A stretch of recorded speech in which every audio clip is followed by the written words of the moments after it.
So welcome everyone. I'm super excited today to have with me Dianne Bondy. Dianne, who I'm sure you all know, is a social justice activist. She's the author of the international best-selling book, Yoga for Everyone, and she's the leader of the Yoga for All movement. Welcome, Dianne. Thank you so much for being here with me today. Thank you for having me. It's really lovely to be here. It's early for me. I'm glad I'm awake and ready to go. A good start to my day. Thank you so much. So as you know, we're talking about the online space and why this is important for yoga teachers in terms of being able to share their message with more people.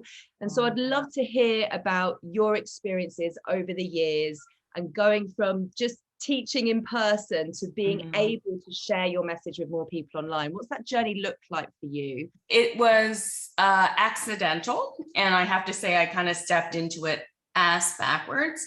So when I first started teaching in studio spaces, that's what I thought yoga was. Like that's the only place I thought I could teach. Community centers, the gym, yoga studio spaces. And for me, non-conventional spaces was really interesting to me. So I'd spent a lot of time teaching in, church halls, in parks, anywhere that felt a little bit more accessible for folks, right? Where they felt like maybe a little less intimidated coming into a studio space. So let's be honest, it's intimidating going to the gym. It's intimidating going to a yoga studio, right? Like you don't know what you're getting yourself into. You don't know what's going on. You might not know the culture of the studio. And I just wanted to find non-conventional spaces where people felt comfortable. So, speaking to my local library and offering classes there, offering classes if people lived in apartment complexes and had community spaces, just so people felt really comfortable, like they weren't stepping into a space that they were unfamiliar with. When I opened my yoga studio back in 2005, at the time I had a lot of my friends coming to practice, and most people were starting to have children. And so I would be running classes in my studio space, and they couldn't make it because it was either nap time or dinner time or after school or all those kinds of things. So I spoke to my husband and I said, is there a way that I could just audio record my classes as I'm teaching them, and then maybe put them up either on our website or on iTunes? I don't know if Spotify was as popular as it is now at the time, but try to put it up somewhere where my students could access it, or just send the MP3 out on the emailer list so that people who couldn't make it into the classroom space could still get their practice. And that was a request from one of my students who had recently had a baby. Is there any way you could record it, even if you audio record it? And that way I could get that get my practice in. And then my husband said, well, let's do one better. Let's just mount a camera in the studio and then record the class. And anybody who was a part of the studio could get that class as a replay later. So if you were trying to beat it to 5:30 yoga and you just didn't make it, you could get the replay on the recording. And this was back in, we started doing this, I want to say, in 2010 or so. We started recording classes and offering it, actually earlier than that, 2007, and started recording it and just offering it to the members of the studio. So if you bought a 1-year membership, you would get the playback, or 6 months or 1 year, you get access to the yoga studio online, Eastside Yoga Online. And that way you could just take the recorded classes. And that was really fun. And we just kept building it out. And so it started to stem from just recording the classes that I was teaching to setting up time when the yoga studio wasn't busy and recording very specific series. So I would do a pre-recorded series on if you had back pain or shoulder pain, or if you were working on balance, or if you were curious about inversions. So I started putting together these little mini workshop-y kind of things that I could just record and put up on the website. And once again, it was accessible to people who were, in the studio space. And then my husband, who was dabbling in IT at the time, said to me, why don't we open a membership website? And that way people who were maybe not in town or not part of the studio and wanted to take a class with you could. And at that time, my social media presence was starting to build, and people were I was offering little snippets on, Facebook at the time, because there wasn't any Instagram and there wasn't TikTok and there wasn't Snapchat and there wasn't all these other things. emojis, right? So there was just Facebook and Twitter. And so what I started doing is doing like little 1-minute shorts. I call them movement snacks.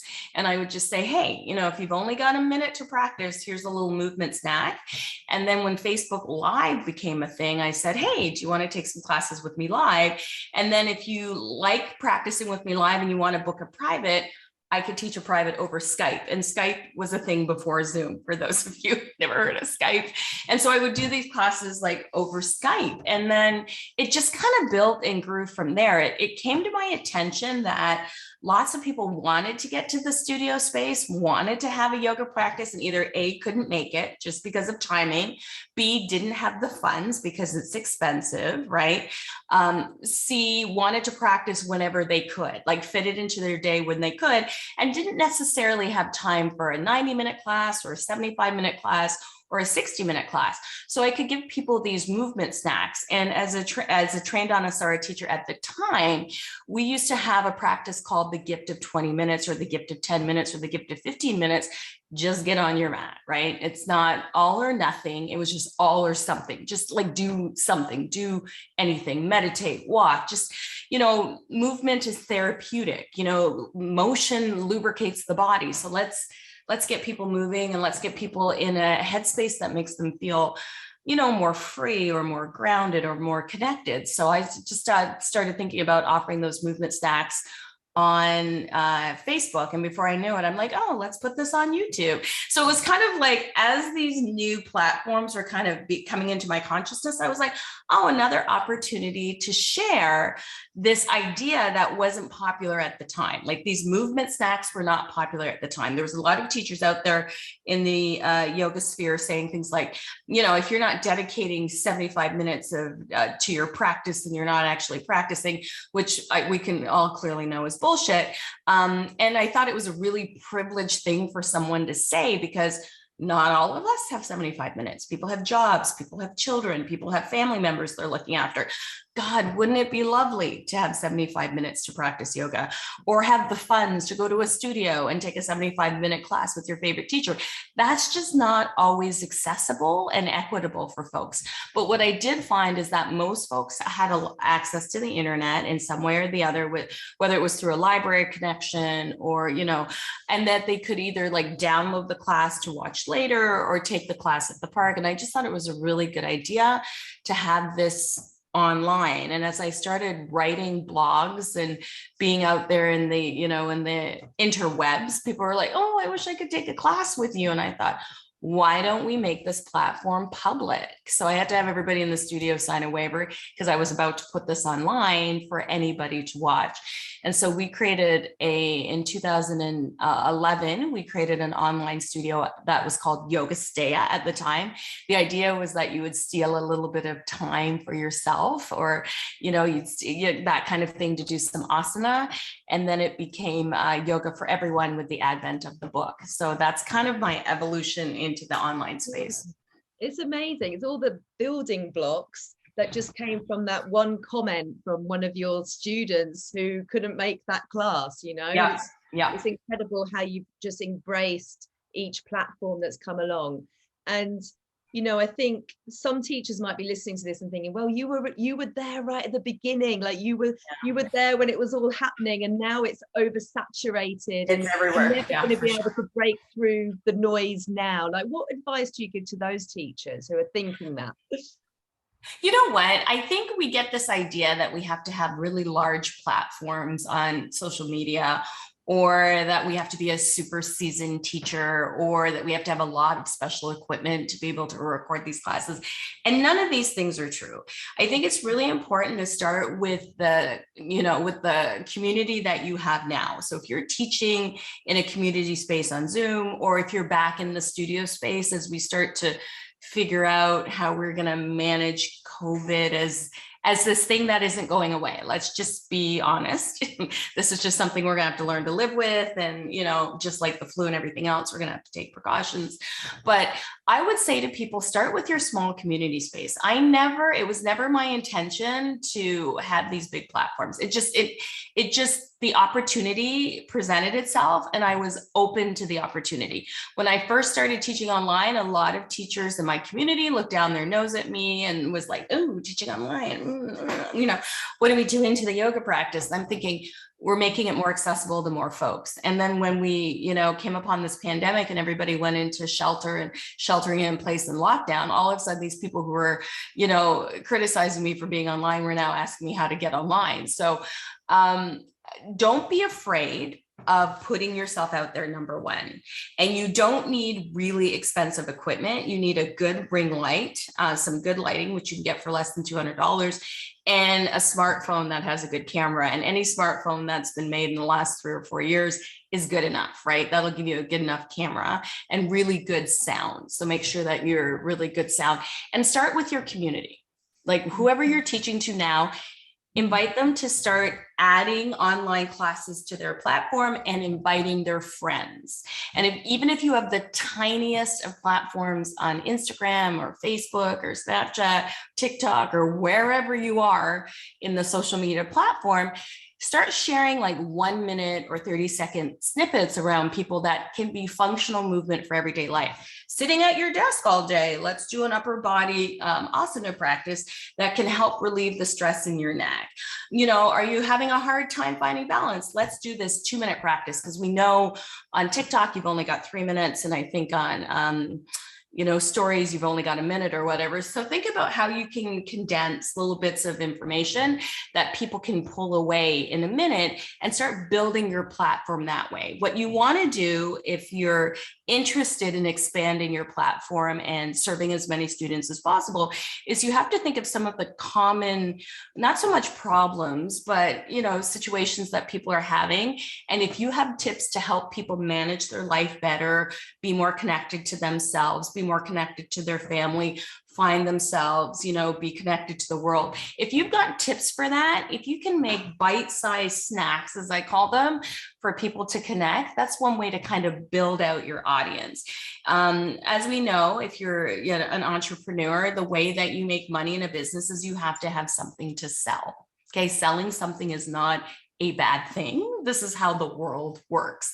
And so what you are doing is giving people an opportunity to do something affordable that is good for them. And if you keep rolling with that and sharing with other creators that are doing things that are similar to you, talking to other creators that you're interested in the work they're doing, maybe doing interviews, or if you have a podcast, or doing an Instagram live, or doing a duet on TikTok, that can also start getting people, interested in your content and expanding out your audience. I think one of the greatest things that I did was reach out to my teachers who I loved, and, people who really inspired me online, and just ask them, would you be willing to talk to me on my podcast?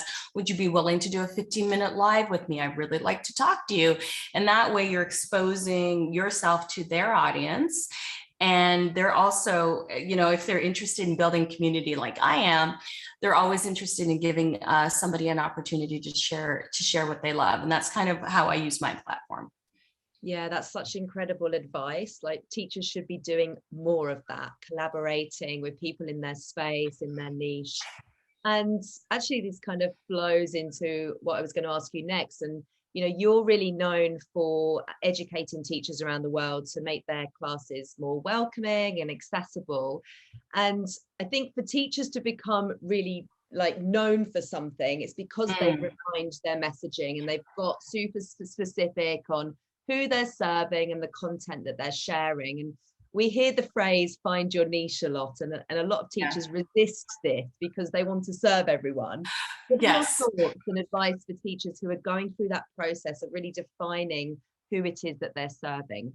What I found really interesting, and when I was figuring out who it is that was really interested in my work, was reading my comments and asking questions. So I like to use social media as, to source stuff, to crowdsource stuff. I would put things up on my social media, like, I love it when my teacher does, and I'd ask people to fill in the blank. Or, when you take a yoga class with me, and I would ask the people that I teach on the regular, and I would put this up on social media. When you take a yoga class with me, what is it that you love about the class, right? And then watching who's repeatedly coming back to your classes. It was easy for me to find my niche because I'm Black and I'm in a plus size body, and I wasn't seeing that anywhere.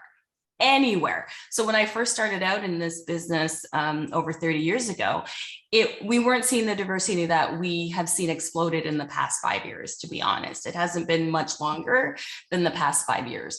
And so when I saw that, I thought there's got to be other Black folks out there that want to do yoga. There's got to be other BIPOC, Black, Indigenous people of color who want to be doing yoga. And what are other marginalized identities or historically excluded identities that I am also not seeing in the space? So I'm also not seeing people practicing with disabilities in the space. I'm also not seeing a lot of people in older bodies in the space. Not that you can tell by looking at somebody, but I was thinking that the LGBTQIA community was not having adequate representation in the space. And so what do all those populations have in common? They've been historically excluded from the mainstream. And I thought to myself, that's the bridge that links us all together. So this is who I wanted to serve, because other populations were overserved. You know, you can go into any yoga studio in the world and see a teacher. If you're in a white body, if you're in an able body, if you're in a body that's physically able to do a lot of different kinds of things, it's not hard to find somebody who looks like you teaching a class in your neighborhood or in your space. But if you don't fall into those parameters and you don't feel comfortable, you know, integrating in those parameters, where do you go to practice yoga? And so I wanted to really create that space. So if you're interested in helping people with functional, you know, if your passion is functional movement and you want to work with people about how do I take the asana practice of functional movement into the world, if that's your passion, then that's your niche. Do you know what I mean? So you put that out there. If you're more interested in yin and more restorative practices, then you figure out how that speaks to you, how that speaks to your current audience, and then that becomes your niche. I think if we think that we can serve everyone is when we get into, I think, the overwhelm of it all. There are lots of different kinds of yoga teachers now in the world for that very reason, that everybody has somebody that they can identify with, or that population is being served. What I think people run into problems with is that they feel a call to serve everybody, and then that starts to look performative, right? Like, oh, you know, I think it's a good idea to serve this community. I'm not really into it, but I think I should do it because of you fill in the blank. Instead of being part of that community and understanding where that community comes from and filling that need for that community, you look at it as an opportunity for, you know, clout chasing, or you look at it as an opportunity to build your following, as opposed to serving that community to the best of your ability. And that's where your community grows, that your intention is pure in that sense, and that it's not just because you, like I said, are clout chasing or you're looking to become famous. That can't be why you're doing the things that you're doing. And I think that's what happens when people don't have success, because people can see that right away. People can see through that right away, that you're not in it for them, that you're in it for yourself. Totally. Well, you're not coming from, you know, an authentic place, but when you're coming from your passion and being led by your purpose, then you can really you speak in a different way, right? You do. To the audience in a different way. And quite often, you know, 9 times out of 10, actually, you were in that place where your ideal student is. You were in that place many years ago, you know, in that place where they are now, and you can support them by really sharing how yoga has helped you with your journey. So you can really speak from the heart when you're coming from that place. So last year, many yoga teachers were forced online, and we saw an influx of Zoom schedules being Yeah. What advice do you have for those teachers who are now feeling this Zoom fatigue, or they're missing connection that they experience with their students in person? Like, what do you think they need to do to sustain their classes now? Yeah, I feel Zoom fatigue, and I've watched classes go from being very large to very small because students are like over this Zoom fatigue.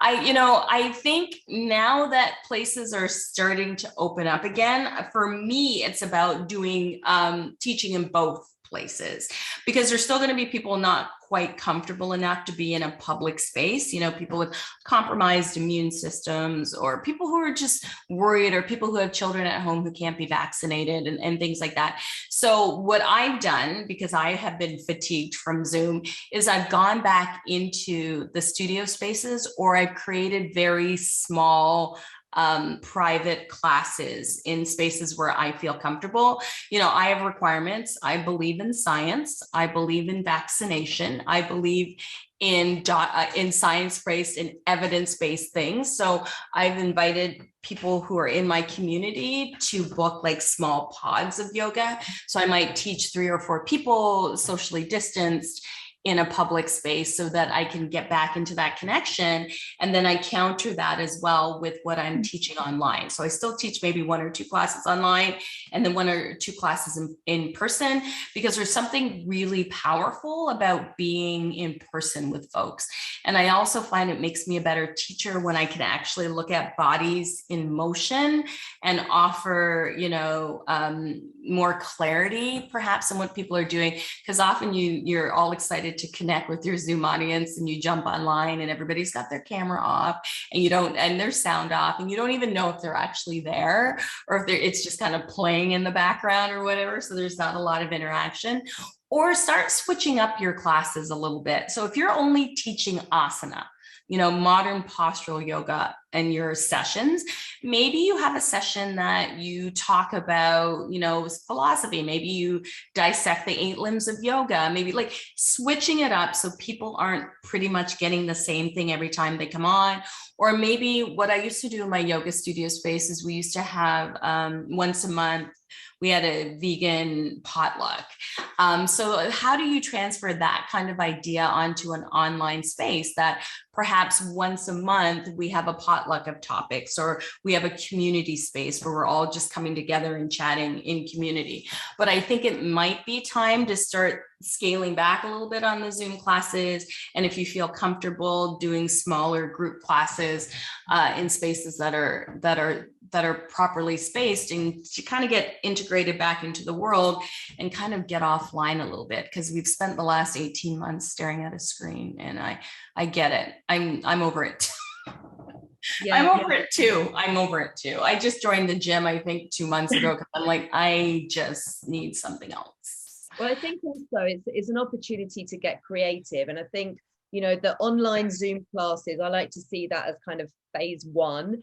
And then phase 2 is about how can you offer your students the opportunity to work with you on a deeper level inside like an online course or a program. Yes. Yep. But also it gives teachers the opportunity to tap into their creative genius and create something that's actually meaningful and impactful. What steps do you think teachers need to take if they're thinking of creating an online course? What is it that you love to teach? Right? What is it that you love to teach? If you're a philosophy person and you love to break down the lessons of the Bhagavad Gita, maybe you teach a course in that, right? You split it up over maybe 4 weeks. You have people read different sections of the book. You have a discussion, you have questions, you have like a coffee chat, which is really kind of fun. Me, I love figuring out how to break down asana. So I would teach something like how to creatively or dynamically create accessible or equitable asana. And I like this like 4-week window. I feel like when you have things that are 6 weeks and 8 weeks and 10 weeks, people lose interest. And I'm finding that right now with my 300-hour teacher training, which is like, I believe it's 9 months long. And, there's so many hours per month that they have to finish. And I find that because it's so long, everybody's really jazzed in the beginning, and then it kind of trickles off at the end. But having shorter bite-sized classes, especially if you're teaching courses online with content that is no longer than an hour, because sitting on a Zoom workshop for 4 hours sucks. Also adding, a couple of movement snacks and breaks in between, opportunities to interact, if you like, opportunities to have a little bit of recorded dialogue, things like that. I find the thing that you love to teach, break it out into a 4-week session, figure out how you want to teach it, either pre-record it or do it live and in person. And that's the best way to go. I think where my life and my opportunities to make a living as a yoga teacher changed for me was when I got out of the studio space, because anywhere in the world, you're making anywhere from maybe $25, maybe up to $50 or $75 a class. And in order to maintain a lifestyle or be able to pay your bills, you're going to have to teach an awful lot of asana classes, and you're going to be rushing from point A to point B to point C, and maybe teaching the same thing over and over and getting a little bit stale. But if you diversify your offerings, teach online courses, it's, and you can go online and type into a search engine how to teach a course online, and it will literally give you templates for how to put things together. But it has to be something that you're passionate about, that translates over a internet medium, right? So that people can see you, you can see them, questions that can be asked. Because when we're learning as adults and we're learning online, it has to be collaborative and creative. So it has to be a back and forth, or people tune out and people get bored. And you can kind of see it when you pull up the Zoom grid and you're looking at people like, I don't know, staring at people are trying to be subtle about staring at their phones. Right. They're not so subtle. Right. And so that's what we're kind of, trying to break up, is engaging your audience, asking questions, sharing stories, taking movement breaks, and really being passionate about what you're sharing. Yeah, definitely. And I'm glad that you mentioned there about, the comparison of teaching just in studios, and you have to teach a lot of classes to be able to pay the bills, and obviously looking at exploring opportunities online, like how you can go beyond the drop-in Zoom class, and maybe host online workshops, online courses, have a membership. All of these are book club, create the most important thing that I think for teaching online is create an email list. Just so you know, Instagram, TikTok, any of those things can go away right up tomorrow. Right? Like if Instagram shut down tomorrow, I remember when the former regime was running the America, they were talking about getting rid of TikTok, right? Because people were really able to organize on TikTok and create some drama. So, you never know when the powers that be are going to decide that this platform is no longer relevant, and then you lose, X amount of followers. Make sure you're building your email list, because if people are interested in you, they will subscribe to that email list. And they're the people that are interested in your work. So these are the people that you can ask, what would you like to see from me? And I do this often when I'm thinking about creating a new course, is I will send an email out to my email list and go, you know what, I'm thinking about creating a new course. What is it that you would like me to share with you? Like what, in my 35 years of teaching movement modality, what is it I can share with you to make your life easier, your work easier, or if you're a teacher, make your teaching easier.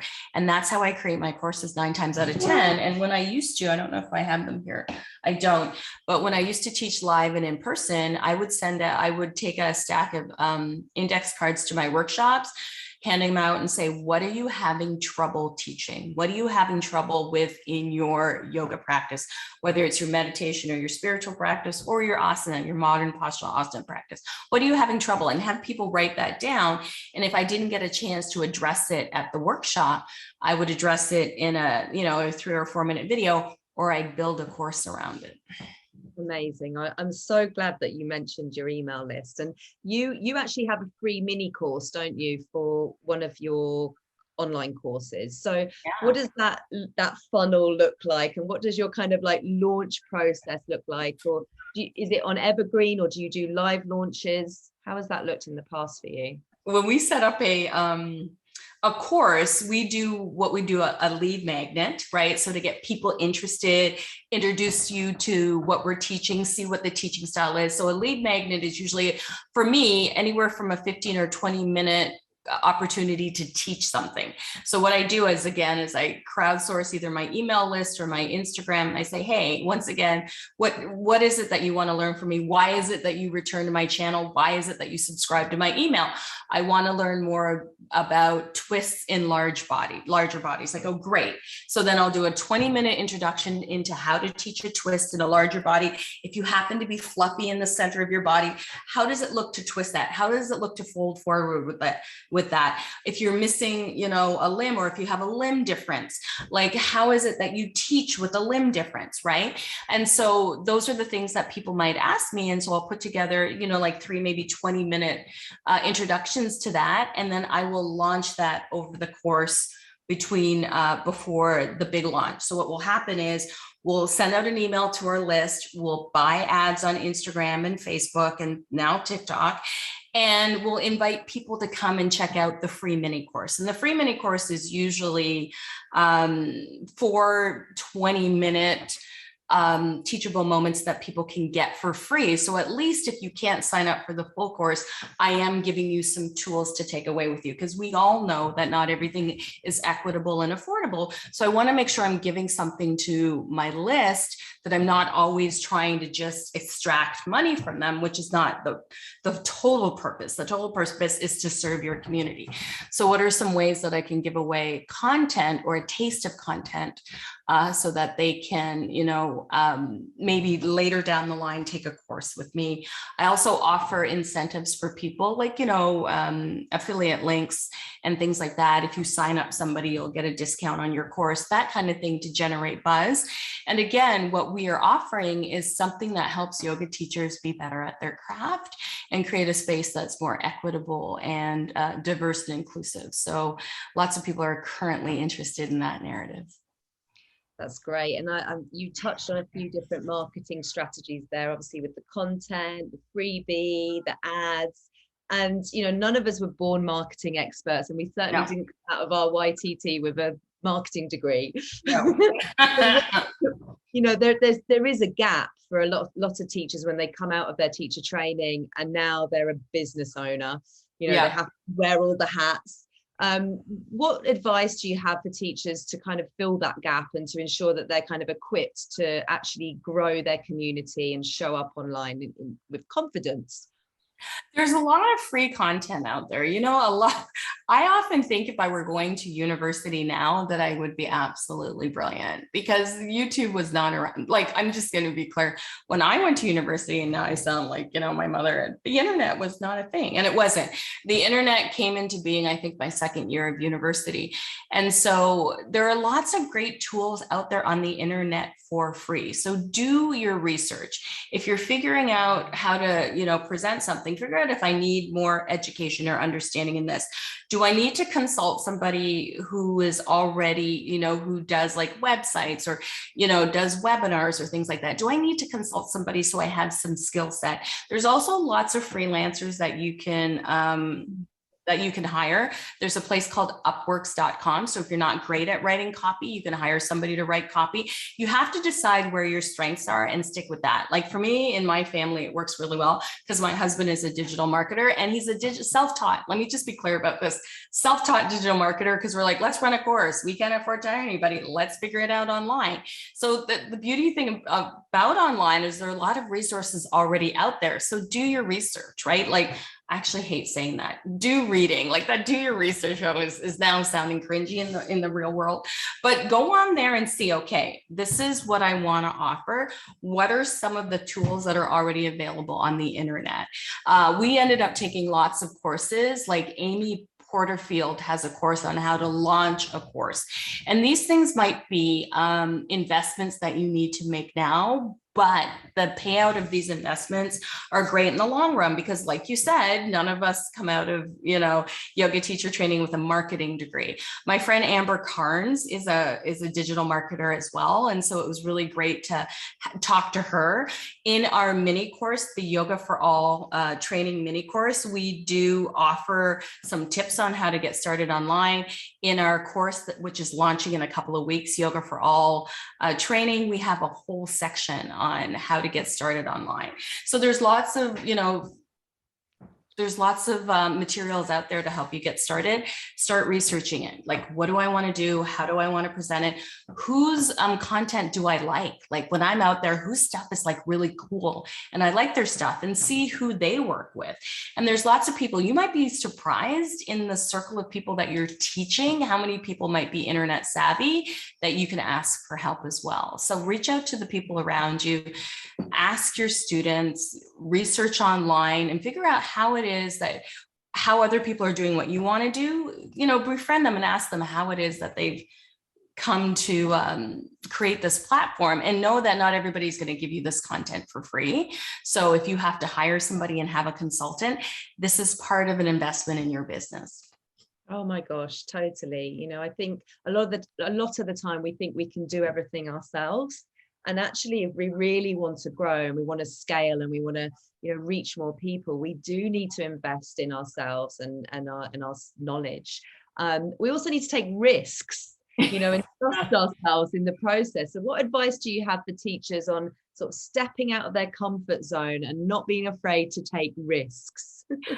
My philosophy in life is feel the fear and do it anyway. And if I allowed my fear to rule my life, I certainly wouldn't have quit a very good job, and not that I recommend doing that, to pursue something that I thought had a lot more value for me and really spoke to what I wanted to do in the world. I think being a casino auditor was like really not that interesting. And so I wanted to do something that I loved. And I say to them, start small. So when I started teaching, I was teaching out of church halls and renting community centers. I didn't decide I was going to open a yoga studio and then hope for the best. So I started to scale, and I scaled slowly up. So when I saw things were working, I invested more time and effort in that. When I saw things weren't working, I was like, well, that was interesting. What was the learning experience from there? This is not what I want to do, and move on. And, you know, have people around you that love what they do. So my digital marketer loves what he does, right? My husband. So I don't do any of that. My expertise is breaking down asana, connecting with my audience, and figuring out that stuff. I'm not an expert in how to put this out in the world. So it is advantageous to hire somebody, and it doesn't have to be expensive. Make sure you take good pictures where people can see your face. So when you're putting your picture out there, you know, it's really nice and lovely to have these really spiritual looking pictures if that's what you're looking for, but we want to be relatable, right? So people need to see your face, need to see your expression, listen to you talk. So don't be afraid to put yourself out there, because that's what's going to attract your family. That's going to attract the folks who are interested in what you're talking about. You know what I mean? So be open to suggestion. Like when your students say something to you about what they like and don't like about your classes, don't get all in your feelings. Just go, okay, how can I apply this to what I want to do next? What are some things I can learn about this? Everything is a learning experience. Oh, without a doubt. I always say that treat your business like a laboratory. You know, don't be afraid to like try things. Try Yeah. things out. Feel the fear and do it anyway. And if things don't work out, it's a learning experience at the very least. It's not like I failed and throw yourself on the floor and give up. As Barack Obama would say, you lift yourself off, you dust yourself off, and you keep it moving, because not everything's going to land, and really pay attention to the things that do land and build from that. Totally. So to finish up, what are you most excited about with the online space and the future of yoga? I love that it's accessible. Like you can really create something that is custom to a person or a population that you want to serve, that the world is your yoga class, right? Like you don't necessarily only teach in your local community, which I think is beautiful as well, but you have the opportunity to expand your learning to everywhere. And there's lots of free online platforms that you can share your content on that can drive traffic back to your website or back to your online membership site, if that's what you're looking for. I love the idea of the internet, especially for yoga spaces, because you can see lots of different kinds of folks and lots of different kinds of bodies doing yoga. And then you can see yourself represented back to you, which can be really, really empowering. I love that. Thank you so much, Dianne, for being with me today. Before you go, just share anything that you've got coming up, any courses, and how we can practice with you online. Yeah, I have my own yoga studio based on my book. It's yogaforeveryone.tv. And so I've been onboarding a few new teachers who have taught me, who I love, whose classes I do locally. And so I've been sharing a lot of that. And we are running our next session of the Yoga for All training. So you can go to yogaforalltraining.com. And this is now a 7-week course that gives you 35 hours of continuing education credits in creating accessible, diverse, and inclusive and equitable classes, how to teach online, how to break asana down, how to market yourself, how to create a course. We really spend a lot of time focusing on the things that you don't learn in a 200-hour teacher training that you kind of need in order to be successful at your craft. So we put together this training. We've been running it for 7 years. We've had 1,500 students go through it, and it's something that stays with you forever. These are tools that can make you better at what you do and to help you connect with your audience and your students. Amazing. Thank you so much for everything and all your wisdom that you shared with us. Thank you so much. Thank you so much, Kelly. It's been lovely. Have a great week.